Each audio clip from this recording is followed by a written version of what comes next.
시편 1편 1, 2절 복 있는 사람은 악인들의 꾀를 따르지 아니하며 죄인들의 길에 서지 아니하며 오만한 자들의 자리에 앉지 아니하고 오직 여호와의 율법을 즐거워하여 그의 율법을 주야로 묵상하는도다.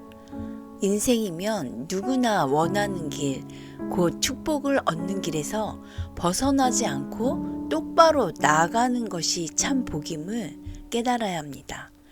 성경에서는 그 길이 바로 하나님께 순종하는 길이며 또 그 길로 행하는 자에게 필요한 모든 복을 하나님이 허락하신다고 말하고 있습니다.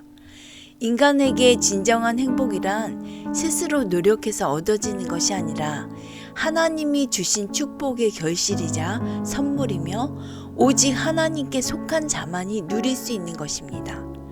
왜냐하면 인생의 참 복이 무엇인지는 인생을 지으신 창조주 하나님만이 아시는 것이며 그분에게서만 참 복을 얻을 수 있기 때문입니다. 그런데도 하나님을 떠나 행복을 찾는 어리석은 인생들이 얼마나 많은지 안타까운 일입니다. 시편에서 말하는 의인과 악인의 개념은 세상 윤리, 도덕적 잣대에 의한 개념과는 큰 차이가 있습니다. 여기서의 악인은 남들보다 좀 더 선한 사람, 남들보다 좀 더 악한 사람을 의미하지는 않습니다. 어떤 사람이 복 있는 사람일까요? 먼저 무엇을 하지 않는 사람이 복 있는 사람이라고 말씀합니다. 악인의 꾀를 따르지 않는 사람, 죄인의 길에 서지 않는 사람, 오만한 자의 자리에 앉지 않는 사람이 복 있는 사람입니다. 갈라디아서 5장 17절 말씀에는 의인과 악인의 명확하고도 근본적인 기준이 성령을 따르느냐 아니면 육신을 따르느냐입니다. 시편이 말하는 의인은 윤리 도덕적으로 좀 더 선하고 고상한 사람을 의미하는 것이 아니라 성령을 쫓아 행함으로 자신의 의가 아닌 하나님의 의를 이루는 사람을 말하고 있습니다. 악인 역시 윤리 도덕적으로 악하고 저급한 사람을 의미하는 것이 아닙니다. 하나님의 뜻과 섭리에 순종하지 않고 자신의 고집대로 사는 사람을 말하고 있습니다. 결국 시편이 말하는 의인과 악인은 세상의 윤리 도덕이란 잣대로 판별되지 않는다는 것입니다. 의인은 성령을 쫓아 행함으로 하나님의 의를 이루는 삶을 사는 사람들이고 악인은 자신들의 기준으로 열심히 말씀을 따라 산다고 하면서도 자신의 의를 드러내고 하나님 앞에 불순종하는 사람들입니다. 의인은 자신의 생각, 감정, 의지를 따라 사는 사람이라는 것이죠. 의인은 오직 여호와의 율법을 즐거워하여 그 율법을 주야로 묵상하는 사람입니다.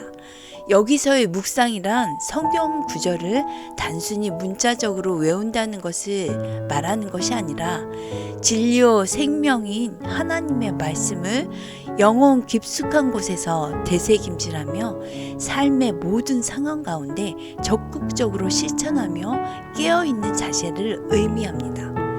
하나님의 말씀을 듣고 믿어서 실천하여 말씀이 진리임을 경험해 본 사람이라면 말씀을 생활 속에 더 적용하고 실천하기 위해 적극성을 띠게 되는데 바로 이러한 자가 의인이고 복 있는 사람인 것입니다. 오직 여호와의 율법을 즐거워하여 그 율법을 주야로 묵상함으로 말씀과 성령이 충만한 자는 성령 안에서 말씀으로 말미암아 풍성한 열매를 맺게 됩니다.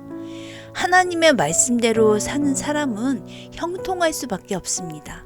왜냐하면 세상 형통의 주도권을 쥐고 계신 분도 만물의 주인이신 하나님이시기 때문입니다.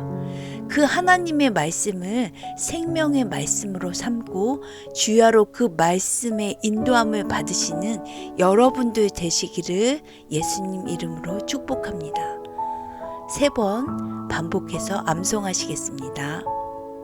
시편 1편 1, 2절 복 있는 사람은 악인들의 꾀를 따르지 아니하며 죄인들의 길에 서지 아니하며 오만한 자들의 자리에 앉지 아니하고 오직 여호와의 율법을 즐거워하여 그의 율법을 주야로 묵상하는도다. 시편 1편 1, 2절. 복 있는 사람은 악인들의 꾀를 따르지 아니하며 죄인들의 길에 서지 아니하며 오만한 자들의 자리에 앉지 아니하고 오직 여호와의 율법을 즐거워하여 그의 율법을 주야로 묵상하는도다.